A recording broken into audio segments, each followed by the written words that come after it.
Hello students and welcome back to Learn with Shweta, and today we are going to study English NCERT class 8 Honeydew ka poem on the grasshopper and cricket.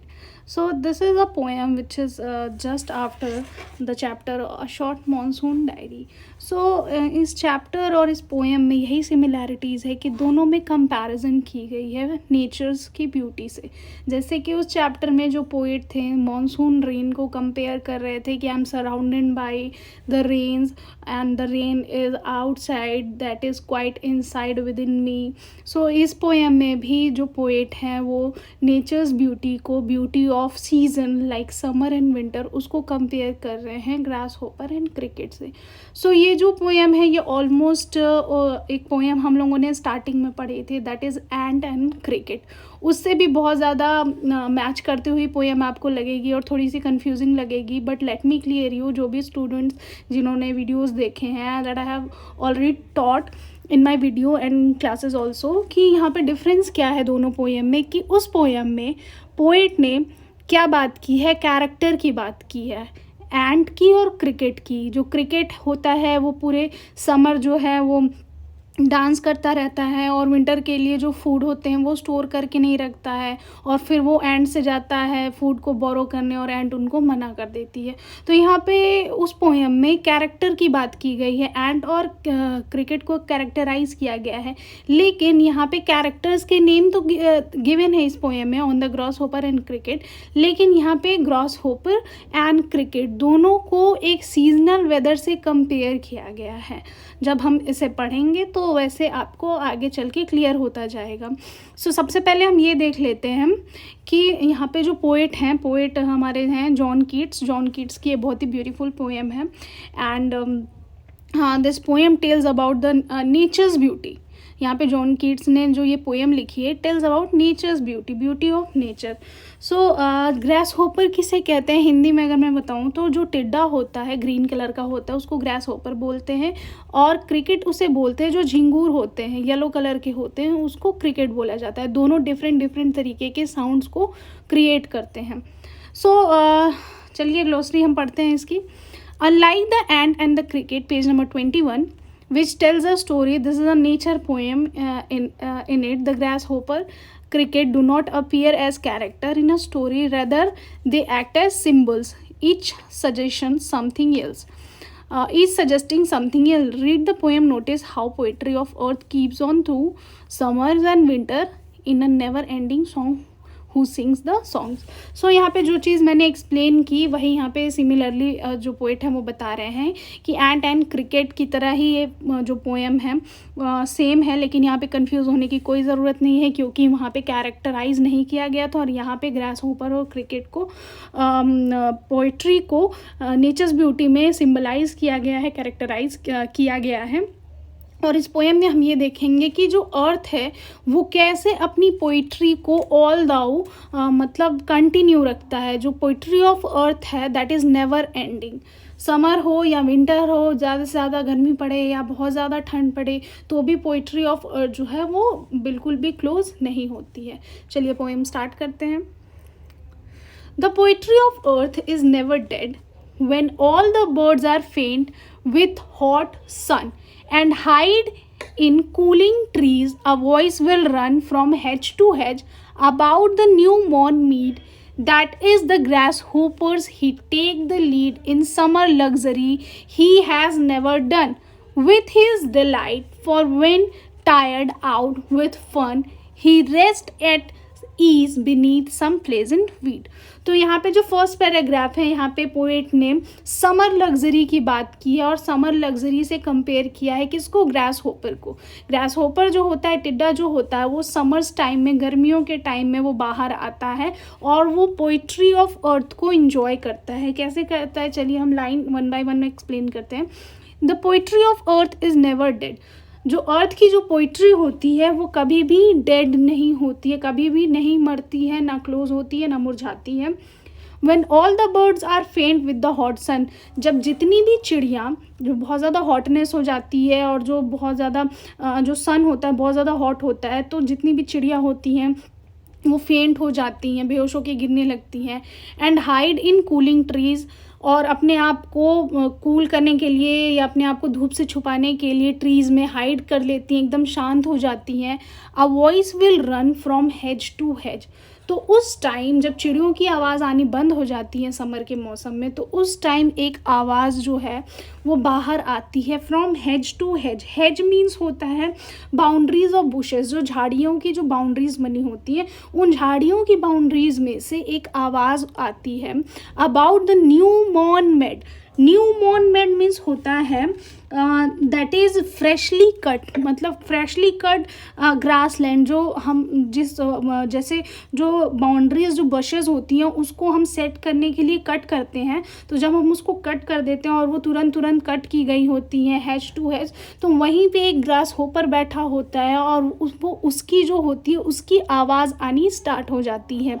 जैसे कि उसकी जो आवाज़ होती है वो बहुत ही ज़्यादा श्रिल होती है, जो बहुत ही ज़्यादा नॉइज़ी होती है, सबने सुनी होगी, और वो कभी भी स्टॉप नहीं होती है। कंटिन्यू दे स्टार्ट क्रिएटिंग नॉइजिंग, और वो बहुत ही ज़्यादा नॉइज़ी होती है, स्टॉप नहीं होती है। ऑल दो बर्ड्स की आवाज़ एक टाइम के लिए स्टॉप भी हो जाए कि बहुत ज़्यादा वो थक जाती हैं सन रेज़ में या उनसे धूप बर्दाश्त नहीं होती है, लेकिन ग्रास होपर जो है वो पोइट्री ऑफ अर्थ को कंटिन्यू रखते हैं। वो हमेशा वो अपनी आवाज़ें जो होते हैं समर्स के टाइम में वो निकालते रहते हैं। He takes the lead in summer luxury. जो ग्रास होपर होता है वो बर्ड्स के गाने के बाद बर्ड्स जो हैं वो बोलना जब बंद कर देती हैं, उनके बाद जो ग्रास होपर होता है वो लीड संभालता है, वो आगे की तरफ बढ़ता है और पोइट्री ऑफ अर्थ को कंटिन्यू रखता है। He has never done with his delight, for when tired out with fun he rests at ease beneath some pleasant weed. So जब वो ऐसा करते करते थक जाता है, यहाँ पे लास्ट लाइन में ये बताया जा रहा है कि जब ग्रास होपर जो वॉइस है वो निकालते निकालते बोलते बोलते बहुत ही ज़्यादा थक जाता है। वैसे तो वो बहुत ही ज़्यादा डिलाइट और खुशी से होके ये काम करता है, लेकिन जब ऐसा फेज़ आता है उसकी लाइफ में जब वो थक जाता है तो वो रेस्ट करने के लिए सम प्लीजेंट वीड जो होते हैं ऐसे प्लांट होते हैं जो कुछ काइंड ऑफ अनवांटेड प्लांट्स होते हैं, जिनको हम जैसे हमने कहीं खेती की हो और वहाँ पे कुछ अनवांटेड प्लांट्स या फिर जंगली पौधे आ जाते हैं तो उनको हम तोड़ के फेंक देते हैं कि वो बाकी सारे प्लांट्स को ख़राब ना करे। उसी तरीके के कुछ अनवांटेड प्लांट होते हैं, तो वहाँ पे जाके वो ग्रास होपर रेस्ट करता है थोड़ी देर के लिए कुछ अनवांटेड प्लांट्स के नीचे बीनीथ, कि उसको थोड़ी देर के लिए रेस्ट मिल जाए। और ऐसा तब आता है जब विंटर्स अपीयर होने वाले होते हैं। पूरी समर वो नहीं थकता है, पूरे समर वो नॉइज़ क्रिएट करता रहता है, अपना काम करता रहता है, पोइट्री ऑफ अर्थ को कंटिन्यू रखता है, और जैसे विंटर आने लगते हैं तो वो थोड़ा थका हुआ महसूस करता है और रेस्ट करने के लिए वीड्स के नीचे चला जाता है।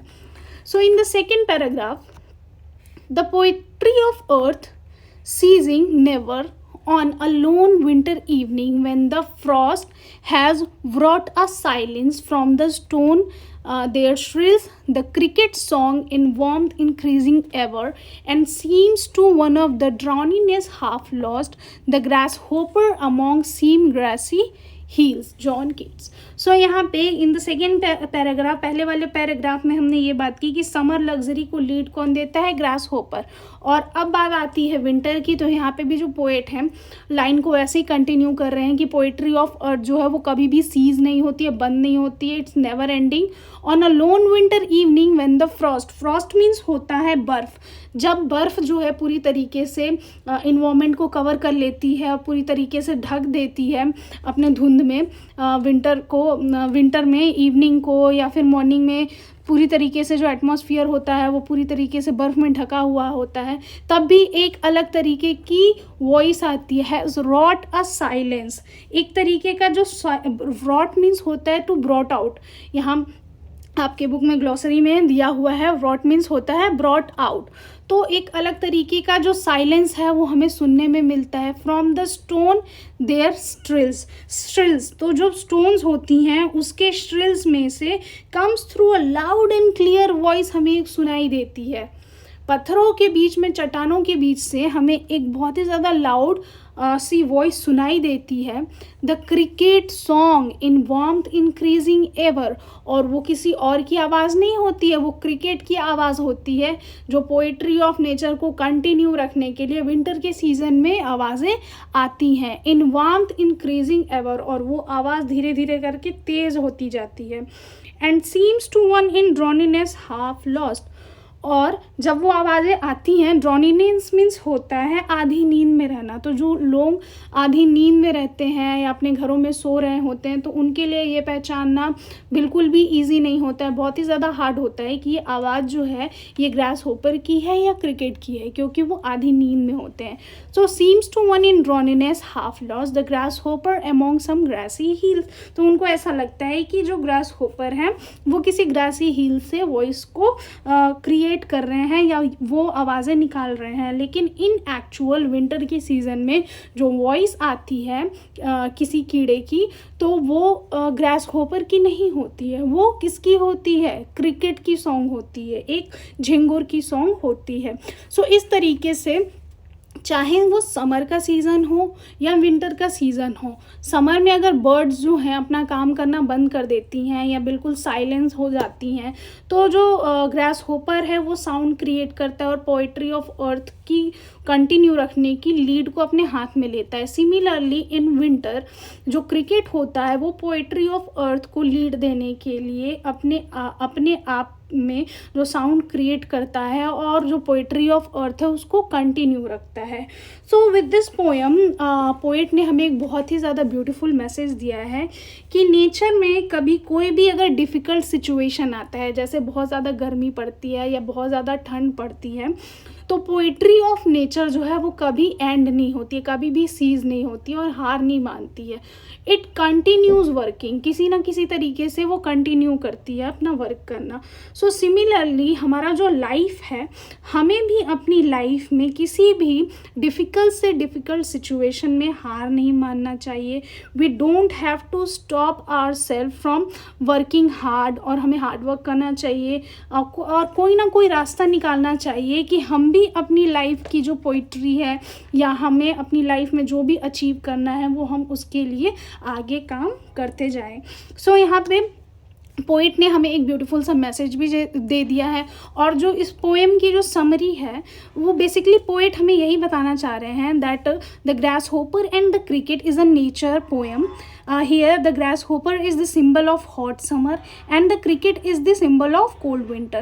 The poet is attracted toward the beauty of nature. He expresses his feeling through the poem. He feels that the earth is always singing during the summer season and the grasshopper sings songs where during the winter the cricket expresses the pleasure by singing the songs. The poetry of earth keeps on through summers and winter in a never-ending song. So this is the summary of this poem and this is how we have completed this poem. If you like my explanation, अगर आपको अच्छी लगी हो तो video को like करिए, comment करिए और वीडियो को शेयर करिएगा। Thank you so much.